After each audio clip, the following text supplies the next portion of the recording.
ओम नमः शिवाय। हर हर महादेव। आप सुन रहे हैं पौराणिक अमृतवाणी द्वारा प्रसारित शिव महापुराण कथा। कथा को सुनने के लिए चैनल को लाइक शेयर एंड सब्सक्राइब करें। आगे की कथा प्रारंभ करते हैं। अथ पंचमो अध्याय। मीना की तपस्या से प्रसन्न होकर देवी का उन्हें प्रत्यक्ष दर्शन देकर वरदान देना। मीना से मेनक का जन्म। नारद जी बोले, हे तात, जब देवी दुर्गा अंतर ध्यान हो गई और देवगण अपने अपने धाम को चले गए, उसके बाद क्या हुआ? हे तात, मेना तथा हिमाचल ने किस प्रकार कठोर तप किया और भगवती किस प्रकार मेना के गर्भ से उत्पन्न होकर उन हिमाचल की कन्या हुई, उसे कहिए। ब्रह्मा जी बोले, हे विप्रवर, हे सुतश्रेष्ठ, मैं शिवजी को भक्ति पूर्वक प्रणाम कर उनके भक्तिवर्धक महान चरित्र को कह रहा हूँ। उपदेश देकर विष्णु आदि देव समुदाय के चले जाने पर पर्वतराज हिमालय तथा मेनका कठोर तप करने लगे। वे पति पत्नी भक्ति युक्त चित्त से दिन रात शंभु और शिवा का चिंतन करते हुए उनकी सम्यक रीति से नित्य आराधना करने लगे। गिरि प्रिया वे मेना प्रसन्न पूर्वक शिवजी के साथ देवी का पूजन करती थी और उन्हें प्रसन्न करने के लिए नित्य ब्राह्मणों को दान देती थी।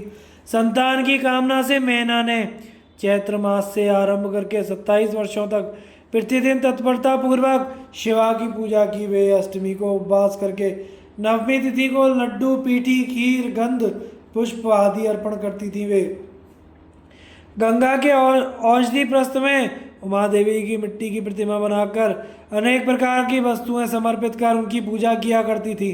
कभी वे निराहार रहती थी, कभी व्रत धारण करती थी, कभी जल पीकर ही रहती थी और कभी हवा पीकर ही रह जाती थी। इस प्रकार विशुद्ध तेज से दीप्तिमती मेना ने प्रेम पूर्वक शिवा में चित्त लगाते हुए 27 वर्ष व्यतीत कर दिए। 27वें वर्ष की समाप्ति पर जगन्मयी जगत जननी शंकर कामिनी उमा अत्यंत प्रसन्न हो गई। मेना की उत्तम भक्ति से संतुष्ट हो परमेश्वरी देवी उन पर अनुग्रह करने के लिए उनके सामने प्रकट हुई। तेजो राशि के बीच में विराजमान तथा दिव्य अवयवों से संयुक्त उमा देवी प्रत्यक्ष होकर मेना से हंसती हुई कहने लगी। देवी बोली, हे महासाध्वी, जो तुम्हारे मन में हो वह वर मांगो। हे गिरिकामिनी, मैं तुम्हारी तपस्या से बहुत प्रसन्न हूँ। हे मैंने तुमने तपस्या, व्रत और समाधि के द्वारा जो प्रार्थना की है वह सब मैं तुम्हें प्रदान करूंगी और जब भी तुम्हारी इच्छा होगी वह भी दूंगी। तब उन मेना ने प्रत्यक्ष प्रकट हुई कालिका देवी को देखकर प्रणाम किया और यह वचन कहा। मेना बोली, हे देवी, इस समय मुझे आपके रूप का प्रत्यक्ष दर्शन हुआ, अतः मैं आपकी स्तुति करना चाहती हूँ। हे कालिके, आप प्रसन्न हो। ब्रह्मा जी बोले, नारद, मेना के ऐसा कहने पर सर्वमोहिनी कालिका ने अत्यंत प्रसन्नचित होकर अपनी दोनों बाहों से मेना का आलिंगन किया। तत्पश्चात मेना को महाज्ञान की प्राप्ति हो गई और वे प्रिय वचनों से भक्ति भाव से प्रत्यक्ष हुई शिवा कालिका की स्तुति करने लगी। मेना बोली, मैं महामाया, जगत का पालन करने वाली, चंडिका, लोक को धारण करने वाली तथा संपूर्ण मनोवांछित पदार्थों को देने वाली महादेवी को प्रणाम करती हूँ। नित्य आनंद प्रदान करने वाली माया, योग निद्रा, जगत जननी, सिद्ध स्वरूपिणी तथा सुंदर कमलों की माला धारण करने वाली देवी को सदा प्रणाम करती हूँ। माता मही, नित्य आनंद प्रदान करने वाली, भक्तों के शोक को सर्वदा नष्ट करने वाली तथा नारियों एवं प्राणियों की बुद्धि स्वरूपिणी देवी को प्रणाम करती हूँ। आप यतियों के बंधन के नाश की हेतुभूत ब्रह्म विद्या हैं, तो मुझ जैसी नारियां आपके प्रभाव का क्या ही वर्णन कर सकती हैं। अथर्ववेद की जो हिंसा है वह आप ही हैं। हे देवी, आप मेरे अभीष्ट फल को सदा प्रदान कीजिए। भावहीन तथा अदृश्य नित्यानित्य तन्मात्राओं से आप ही पंचभूतों के समुदाय को संयुक्त करती हैं। आप उनकी शक्ति हैं और सदा नित्य रूपा हैं। आप समय समय पर योग युक्त एवं समर्थ नारी के रूप में प्रकट होती हैं। आप ही जग की उत्पत्ति का और आधार शक्ति हैं। आप ही सबसे परे नित्य प्रकृति हैं, जिसके द्वारा ब्रह्म के स्वरूप को वश में किया जाता है, वह नित्य विद्या आप ही है। हे माता, मुझ पर प्रसन्न होइए। आप ही अग्नि के भीतर व्याप्त उग्र शक्ति हैं। आप ही सूर्य किरणों की प्रकाशिका शक्ति हैं। चंद्रमा में जो आह्लादी का शक्ति है, वह भी आप ही हैं। उन आप चंडी देवी का मैं स्तवन और वंदन करती हूँ। आप स्त्रियों को बहुत प्रिय हैं। ऊर्ध्वरेता ब्रह्मचारियों की नित्या ब्रह्म शक्ति भी आप ही हैं। आप संपूर्ण जगत की वांछा हैं तथा श्री हरि की माया भी आप ही हैं, जो देवी इच्छा अनुसार रूप धारण करके सृष्टि स्थिति पालन तथा संहारमयी होकर उन कार्यों का संपादन करती हैं तथा ब्रह्मा विष्णु एवं रुद्र के शरीर की हेतुभूता हैं, वे आप ही हैं। आप मुझ पर प्रसन्न हो। आपको पुनः मेरा नमस्कार है। ब्रह्मा जी बोले, हे नारद, मेना के इस प्रकार स्तुति करने पर दुर्गा कालिका ने पुनः मेना देवी से कहा, तुम अपना मनोवांछित वर मांग लो। उमा बोली, हे हिमाचल प्रिय, तुम मुझे प्राणों से अधिक प्रिय हो। तुम जो भी चाहती हो उसे मैं निश्चय ही दूंगी। तुम्हारे लिए मुझे कुछ भी अधेय नहीं है। महेश्वरी का अमृत के समान यह मधुर वचन सुनकर हिमगिरी कामिनी मेना अत्यधिक संतुष्ट होकर कहने लगी। मेना बोली, हे शिवे, आपकी जय हो, जय हो। हे प्राज्ञ, हे माहेश्वरी, हे भवाम्बिके, यदि मैं वर पाने के योग्य हूँ तो आपसे पुनः श्रेष्ठ वर मांगती हूँ। हे जगदम्बिके, पहले तो मुझे 100 पुत्र हो, वे दीर्घायु वाले पराक्रम से युक्त रिद्धि सिद्धि से संपन्न हो। उन पुत्रों के पश्चात मेरी एक पुत्री हो, जो स्वरूप और गुणों से युक्त, दोनों कुलों को आनंद देने वाली और तीनों लोकों में पूजित हो। हे शिवे, आप ही देवताओं का कार्य सिद्ध करने के लिए मेरी पुत्री हो। हे भवाम्बिके, आप रुद्रदेव की पत्नी हो और लीला करें। ब्रह्मा जी बोले, हे नारद, मेनका की वह बात सुनकर प्रसन्न हृदया देवी उमा उनके मनोरथ को पूर्ण करती हुई मुस्कुराकर यह वचन कहने लगी। देवी बोली, तुम्हें 100 बलवान पुत्र प्राप्त होंगे। उनमें एक बलवान और प्रधान होगा, जो सबसे पहले उत्पन्न होगा। तुम्हारी भक्ति से संतुष्ट मैं स्वयं पुत्री के रूप में अवतीर्ण होंगी और समस्त देवताओं से सेवित होकर उनका कार्य सिद्ध करूंगी। ब्रह्मा जी बोले, ऐसा कहकर जगतदात्री परमेश्वरी कालिका शिवा मेनका के देखते ही देखते वहीं अंतर ध्यान हो गई। हे तात, महेश्वरी से अभीष्ट वर पाकर मेनका को भी अपार हर्ष हुआ और उनका तपस्या जनित कलेश नष्ट हो गया। अत्यंत प्रसन्न चित्त साध्वी मेना उस दिशा में नमस्कार कर जय शब्द का उच्चारण करती हुई अपने स्थान को चली गई।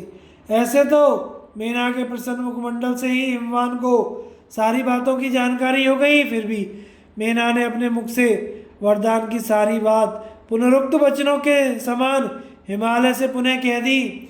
मेना के वचन सुनकर पर्वतराज हिमालय प्रसन्न हुए और उन्होंने शिवा में भक्ति रखने वाली अपनी प्रिया की प्रेम पूर्वक प्रशंसा की। हे मुने, तत्पश्चात कालक्रम से उन दोनों के सहवास में प्रवृत्त होने पर मेना को गर्भ रह गया और वह दिन प्रतिदिन बढ़ने लगा। समय अनुसार उन्होंने एक उत्तम पुत्र को जन्म दिया, जिसका नाम मेनाक था। उसने समुद्र के साथ उत्तम मैत्री की। वह अद्भुत पर्वत नागवधुओं के विहार का स्थल है।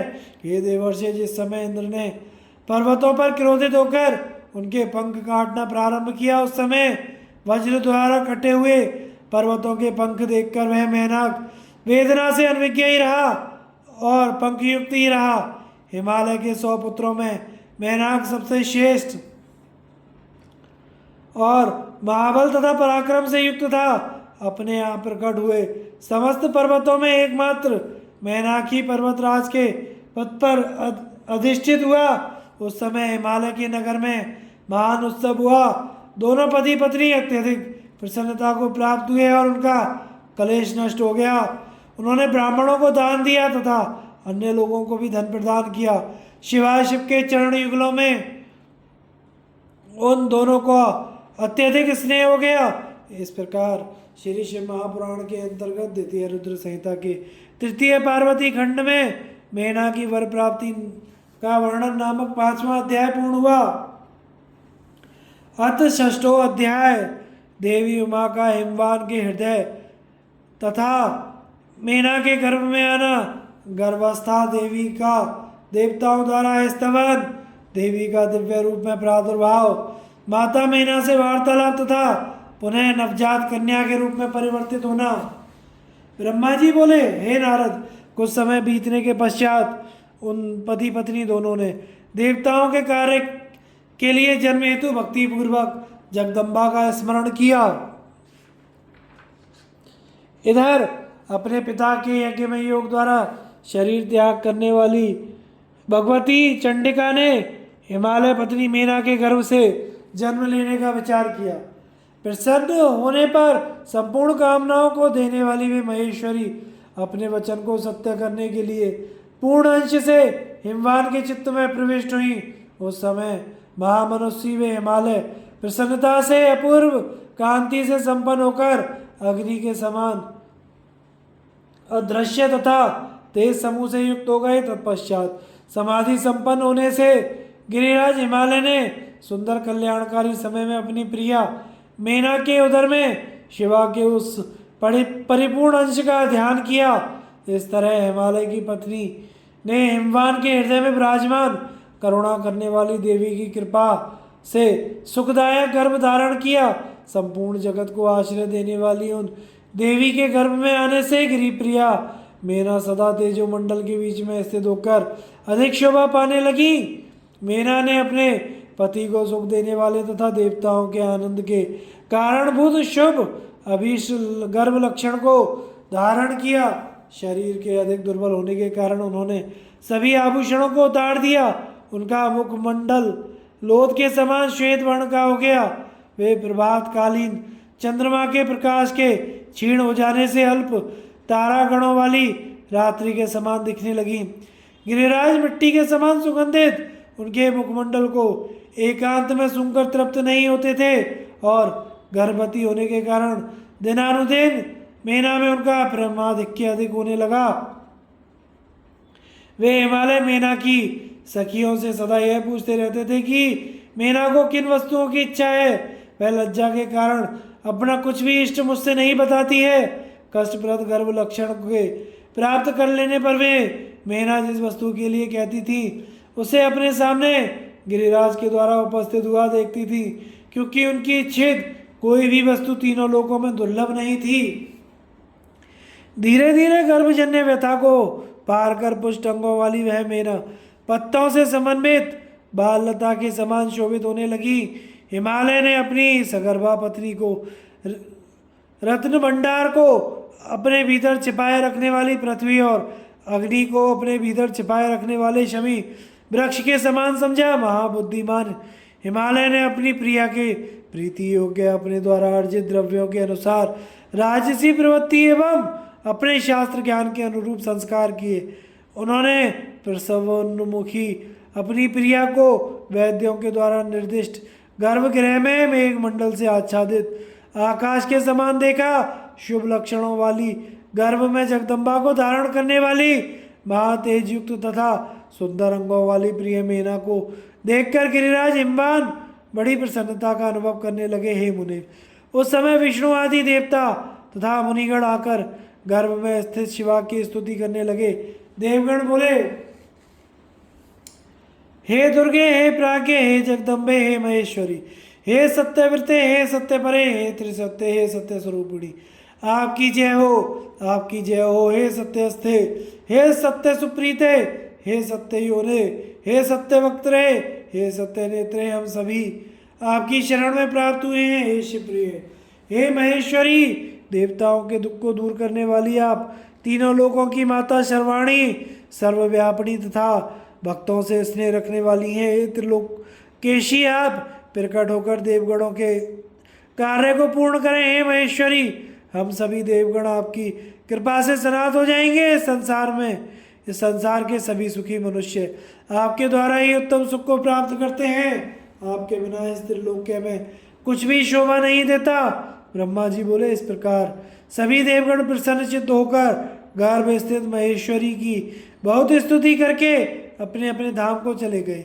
जब 9वां महीना बीत गया और 10वां भी पूरा हो चला, तब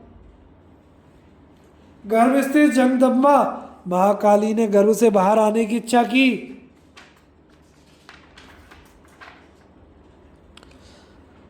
वह समय बड़ा सुहावना हो गया, नक्षत्र तारे तथा ग्रह शांत हो गए, आकाश निर्मल हो गया और सभी दिशाओं में प्रकाश फैल गया। वन ग्राम सागर के सहित पृथ्वी पर नाना प्रकार के मंगल होने लगे। तालाब नदियों एवं बावलियों में कमल खिल उठे।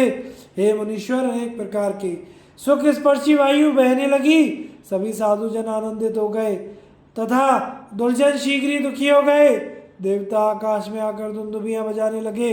वहां फूलों की वर्षा होने लगी तथा शेष गंधर्व गान करने लगे। अप्सराएं विद्याधरों की स्त्रियां आकाश में नाचने लगी। इस प्रकार आकाश मंडल में देवताओं आदि का महान उत्सव होने लगा।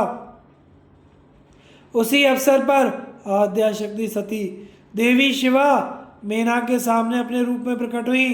वे वसंत ऋतु के चैत्र मास में नवमी तिथि को मृगशिरा नक्षत्र में आधी रात के समय चंद्रमंडल से गंगा की भांति प्रकट हुई। वे शिवा मेना के गर्भ से अपने स्वरूप से इस प्रकार प्रकट हुई जैसे समुद्र से महालक्ष्मी का आविर्भाव हुआ। उस समय भगवती के प्रकट होने पर शंकर जी प्रसन्न हो गए और अनुकूल गंभीर सुगंधित तथा शुभ वायु बहने लगी। उस समय जल की वर्षा के साथ पुष्प वृष्टि भी होने लगी। अग्निहोत्र की शांत अग्नि प्रज्वलित हो उठी और बादल गरजने लगे। उनके प्रकट होते ही हिमालय के नगर में समस्त संपत्ति स्वतः ही आ गई और लोगों का सारा दुख दूर हो गया।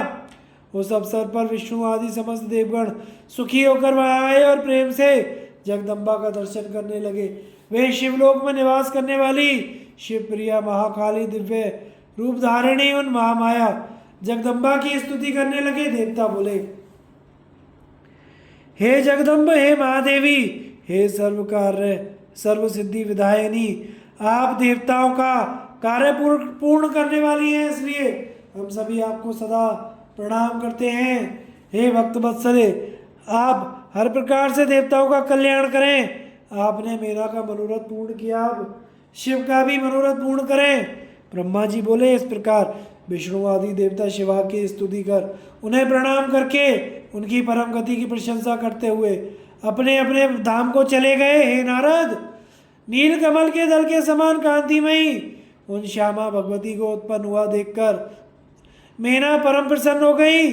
उस दिव्य रूप को देखकर गिरिप्रिय मेना को ज्ञान प्राप्त हो गया। वे उन्हें परमेश्वरी जानकर अत्यंत हर्षित होकर उनकी स्तुति करने लगी।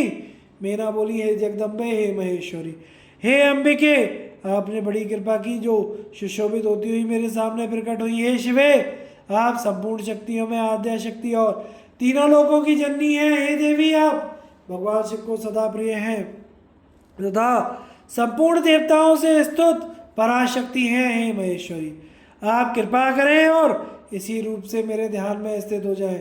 अब मेरी पुत्री के समान प्रत्यक्ष रूप धारण करें।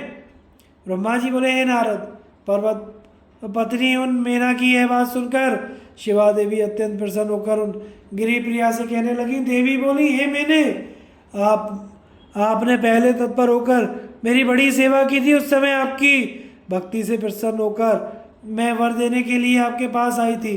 वर मांगी है। मेरी इस वाणी को सुनकर आपने वह वर मांगा था। हे महादेवी, आप मेरी पुत्री हो जाए और देवताओं का हित साधन करें, तब मैं आपको आदरपूर्वक वह वर देकर अपने धाम को चली गई। हे गिरि कामनी, अब समय पाकर मैं आपकी पुत्री हुई हूँ। आज मैंने जो दिव्य रूप धारण किया है वह इसलिए कि आपको मेरा स्मरण हो जाए, अन्यथा मनुष्य रूप में प्रकट होने पर आप मेरे विषय में अनजान ही बनी रहती। अब आप दोनों पुत्री भाव से अथवा दिव्य भाव से इसलिए पूर्वक मेरा निरंतर चिंतन करते हुए मेरे परम पद को प्राप्त होगे। मैं पृथ्वी पर अद्भुत लीला करके देवताओं का कार्य सिद्ध करूंगी, भगवान शंभू की पत्नी होंगी और सज्जनों का उद्धार करूंगी। ब्रह्मा जी बोले, ऐसा कहकर अंबिका शिवा मौन हो गई और उसी क्षण माता पिता के देखते देखते अपनी माया से प्रसन्नता पूर्वक नवजात पुत्री रूप में हो गई। इस प्रकार श्री शिव महापुराण के अंतर्गत द्वितीय रुद्र संहिता के तृतीय पार्वती खंड में पार्वती के जन्म का वर्णन नामक छठा अध्याय पूर्ण हुआ। पार्वती का नामकरण तथा उनकी बाल लीला एवं विद्या अध्ययन। ब्रह्मा जी बोले, हे नारद, तदनंतर मीना के सामने महातेजस्वी कन्या होकर वे लौकिक गति का आश्रय लेकर रोने लगी। हे मुने, उस समय प्रसूति गृह की शैया के चारों ओर फैले हुए उनके महान तेज से रात्रि के दीपक शीघ्र ही कांतिहीन हो गए। उनका मनोहर रुदन सुनकर घर की सब स्त्रियां प्रसन्न हो गई और शीघ्र ही प्रेम पूर्वक वहां चली आईं। तब अंतःपुर के दूत ने देव कार्य संपन्न करने वाले कल्याणकारक तथा सुख देने वाली पार्वती जन्म को शीघ्र ही पर्वतराज को बताया। पुत्री जन्म का समाचार सुनाने वाले अंतःपुर के दूत को न्यौछावर रूप में देने हेतु उन पर्वतराज के लिए श्वेत छत्र तक अधेय नहीं रहा। तत्पश्चात पुरोहित और ब्राह्मणों के साथ गिरिराज वहां आए और उन्होंने अपूर्व कांति से सुशोभित हुई उस कन्या को देखा। नील कमल के समान श्याम वर्ण सुंदर कांति से युक्त तथा अत्यंत मनोरम उस कन्या को देखकर ही गिरिराज अत्यंत प्रसन्न हो गए। नगर में रहने वाले समस्त स्त्री एवं पुरुष परम प्रसन्न हुए। इस समय नगर में अनेक प्रकार के बाजे बजने लगे और बहुत बड़ा उत्सव होने लगा। मंगल गान होने लगा और वारांगनाएं नृत्य करने लगी। गिरिराज ने कन्या का जात कर्म संस्कार कर द्विजातियों को दान दिया। उसके बाद दरवाजे पर आकर हिमाचल ने महान उत्सव मनाया और प्रसन्नचित होकर भिक्षुकों को बहुत सा धन दिया। तदनंतर हिमवान ने शुभ मुहूर्त में मुनियों के साथ उस कन्या के काली आदि सुखदायक नाम रखे। उन्होंने उस समय ब्राह्मणों को प्रेम तथा आदर पूर्वक बहुत सा धन प्रदान किया और गान पूर्वक अनेक प्रकार के उत्सव कराए। इस प्रकार उत्सव मनाकर बार बार काली को देखते हुए सपत्नी हिमालय अनेक पुत्रों वाले होने पर भी बहुत आनंदित हुए। देवी शिवा गिरिराज के घर में वर्षा के समय गंगा के समान तथा शरद ऋतु की चांदनी के समान बढ़ने लगी। इस प्रकार परम सुंदरी तथा दिव्य दर्शन वाली कालिका देवी प्रतिदिन चंद्रकला के समान शोभायुक्त हो बढ़ने लगी। सुशीलता आदि गुणों से युक्त तथा बंधुजनों की प्रिय उस कन्या को कुटुंब के लोग अपनी कुल परंपरा के अनुसार पार्वती इस नाम से पुकारने लगे। हे मुने, माता ने उन कालिका को उमा कहकर तपस्या करने से मना किया था। तय बाद में वे सुमुखी लोक में उमा के नाम से विख्यात हुई। पुत्रवान होते हुए भी पर्वतराज हिमालय सर्व सौभाग्य युक्त उस पार्वती नामक अपनी संतान को देखते हुए तृप्त नहीं होते थे, क्योंकि हे मुनीश्वर, वसंत ऋतुओं में नाना प्रकार के पुष्पों में रस होने पर भी भ्रमरावली आम के बौर पर ही विशेष रूप से आसक्त होती है। वे पर्वतराज हिमालय उस पार्वती से उसी प्रकार पवित्र तथा विभूषित हुए जिस प्रकार संस्कार से युक्त वाणी द्वारा विद्वान पवित्र और विभूषित होता है। जिस प्रकार महान प्रभावशाली शिखा से भवन का दीपक एवं त्रिमार्ग गामिनी गंगा से सन्मार्ग सुशोभित होता है, उसी प्रकार पार्वती द्वारा पर्वतराज सुशोभित हुए।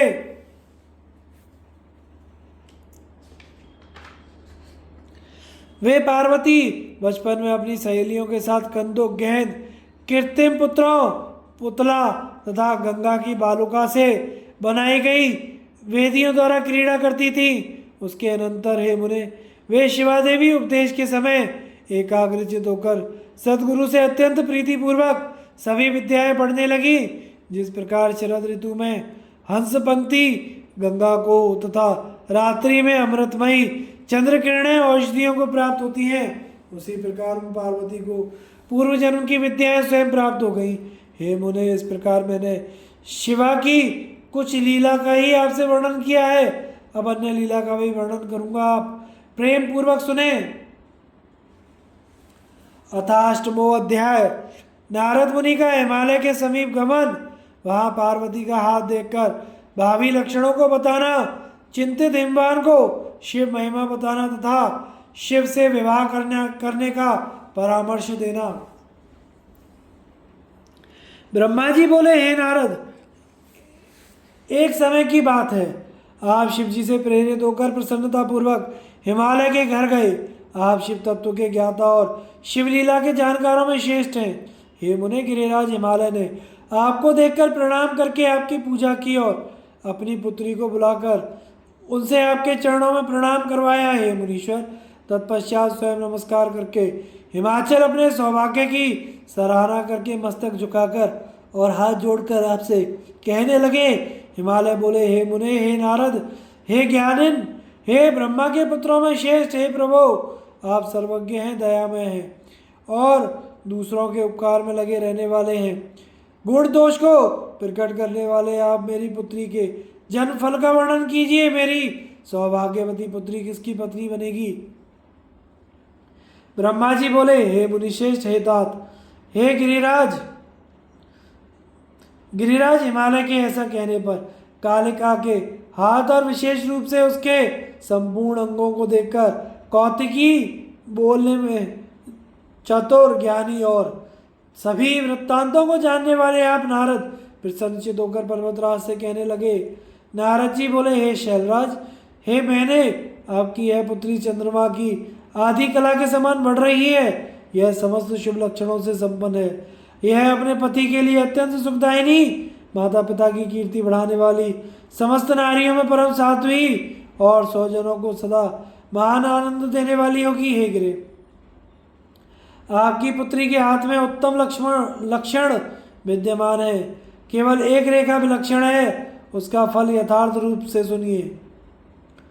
इससे ऐसा पति प्राप्त होगा जो योगी, नग्न, निर्गुण, निष्काम, माता पिता से रहित, मानविहीन और अमंगल वेश वाला होगा। ब्रह्मा जी बोले, हे नारद, आपकी इस बात को सुनकर और सत्य मानकर वे मैना और हिमालय दोनों पति पत्नी बहुत दुखी हुए। परंतु हे मुने, जगदम्बा शिवा आपके उस प्रकार के वचन सुनकर और इन लक्षणों से युक्त उन शिव को मानकर मनी मन अत्यंत हर्षित हुई। नारद जी की बात कभी झूठी नहीं हो सकती, यह सोचकर वे शिव के युगला चरणों में संपूर्ण हृदय से अत्यंत स्नेह करने लगी। हे नारद, उस समय मनी मन दुखी हो हिमवान ने आपसे कहा, मुने, उस रेखा का फल सुनकर मुझे बड़ा दुख हुआ है, मैं क्या उपाय करूं? हे मुने, यह सुनकर महान कौतुक करने वाले वार्तालाप विशारद आप मंगलकारी वचनों द्वारा हिमाचल को हर्षित करते हुए कहने लगे। नारद जी बोले, हे गिरिराज, आप स्नेह पूर्वक सुनिए, मेरी बात सच्ची है, वह झूठ नहीं होगी। हाथ की रेखा ब्रह्मा जी की लिपि है, निश्चय ही वह मिथ्या नहीं होती है। हे शैल, इसका पति वैसा ही होगा, इसमें संशय नहीं है, परंतु आप इसके उपाय को प्रेम पूर्वक सुनिए, जिसे करके आप सुख प्राप्त करेंगे। उस प्रकार के वर तो लीला रूपधारी प्रभु शिव ही हैं, उनमें समस्त कुलक्षण सद्गुणों के समान ही हैं। समर्थ पुरुष में दोष दुख का कारण नहीं होता, असमर्थ में ही वह दुखदायक होता है। इस समय सूर्य, अग्नि और गंगा का दृष्टांत जानना चाहिए, इसलिए आप विवेक पूर्वक अपनी कन्या शिव को अर्पण कीजिए। भगवान शिव सर्वेश्वर, सबके सेव्य, निर्विकार, सामर्थ्यशाली, अविनाशी हैं। विशेषतः वे तपस्या से वश में हो जाते हैं। यदि शिवा तप करें तो शीघ्र ही प्रसन्न होने वाले वे शिव उसे अवश्य ग्रहण करेंगे। सर्वेश्वर शिव सब प्रकार से समर्थ तथा वज्र लेख का भी विनाश करने वाले हैं। ब्रह्मा जी उनके अधीन हैं तथा वे सबको सुख देने वाले हैं। ब्रह्मा जी बोले, हे तात, हे ब्रह्मविद, हे मुने, ऐसा कहकर कौतुक करने वाले आपने शुभ वचनों से गिरिराज को हर्षित करते हुए पुनः कहा, पार्वती भगवान शंकर की पत्नी होंगी, वह सदा रुद्रदेव के अनुकूल रहेंगी, क्योंकि यह महासाध्वी और उत्तम व्रत का पालन करने वाली हैं तथा माता पिता के सुख को बढ़ाने वाली हैं। यह तपस्विनी भगवान शिव के मन को अपने वश में कर लेंगी। वे भी इसके सिवा किसी दूसरी स्त्री से विवाह नहीं करेंगे। इन दोनों का जैसा प्रेम है वैसा प्रेम ना तो किसी का हुआ है, ना इस समय है, ना आगे होगा। हे गिरिश्रेष्ठ, इन्हें देवताओं के कार्य करने हैं। उनके जो जो कार्य नष्ट प्राय हो गए हैं उन सबका इनके द्वारा पुनः उद्धार होगा। हे गिरे, आपकी इस कन्या से भगवान हर अर्धनारीश्वर होंगे और इन दोनों का पुनः हर्षपूर्वक मिलन होगा। आपकी यह पुत्री तपस्या के प्रभाव से सर्वेश्वर महेश्वर को संतुष्ट करके उनके शरीर के आधे भाग को अपने अधिकार में कर लेंगी। यह आपकी कन्या अपनी तपस्या से उन शिव को संतुष्ट कर विद्युत और स्वर्ण के समान गौरवर्ण की होंगी। इसलिए यह कन्या गौरी नाम से विख्यात होंगी और ब्रह्मा विष्णु तथा समस्त देवगण इनका पूजन करेंगे। हे गिरिश्रेष्ठ, आप इस कन्या को किसी दूसरे के लिए नहीं देना और इस रहस्य को देवताओं से भी कभी प्रकट नहीं करना। ब्रह्मा जी बोले, हे देवर्षि, हे नारद, हे मुनि, आपका यह वचन सुनकर वाक्य विशारद हिमालय आपसे यह वाक्य कहने लगे। हिमालय बोले, हे मुनि, हे नारद, हे प्राज्ञ, मैं आपसे कुछ निवेदन कर रहा हूँ, आप उसे प्रेम पूर्वक सुनिए और आनंद का अनुभव कीजिए। सुना जाता है कि वे महादेव जी आसक्तियों को त्याग करके अपने मन को संयम में रखते हुए नित्य तपस्या करते हैं और देवताओं की भी दृष्टि में नहीं आते हैं। हे देवर्षि, ध्यान मार्ग में स्थित हुए वे भगवान शंकर पर ब्रह्म में लगाए हुए अपने मन को किस प्रकार विचलित करेंगे, इस विषय में मुझे महान संशय है। दीपक की लौ के समान प्रकाशमान अविनाशी प्रकृति से परे निर्विकार निर्गुण सगुण निर्विशेष और निरीह जो परब्रह्म है, वही उनका अपना सदाशिव नामक स्वरूप है। अतः वे उसी का सर्वत्र साक्षात्कार करते हैं, किसी बाह्य वस्तु पर दृष्टिपात नहीं करते। हे मुने, यहाँ आए हुए किन्नरों के मुख से उनके विषय में नित्य ही ऐसा सुना जाता है। क्या यह बात मिथ्या है? विशेषतः यह बात भी सुनने में आती है कि उन भगवान हर ने पूर्व समय में सती के समक्ष प्रतिज्ञा की थी, उसे मैं कहता हूँ, आप सुने। उन्होंने कहा था, हे दाक्षायणी, हे सती, हे प्रिय, मैं तुम्हारे अतिरिक्त दूसरी स्त्री का ना तो वर्ण करूँगा, ना ही उसे पत्नी रूप में ग्रहण करूँगा। यह मैं तुमसे सत्य कहता हूँ। इस प्रकार सती के साथ उन्होंने पहले ही प्रतिज्ञा कर ली है। अब सती के मर जाने पर वे स्वयं दूसरी स्त्री कैसे ग्रहण करेंगे? ब्रह्मा जी बोले, हे देवर्षि, यह कहकर उन गिरी ने आपके सामने मौन धारण कर लिया। तब इसे सुनकर आप तत्वपूर्वक यह बात कहने लगे।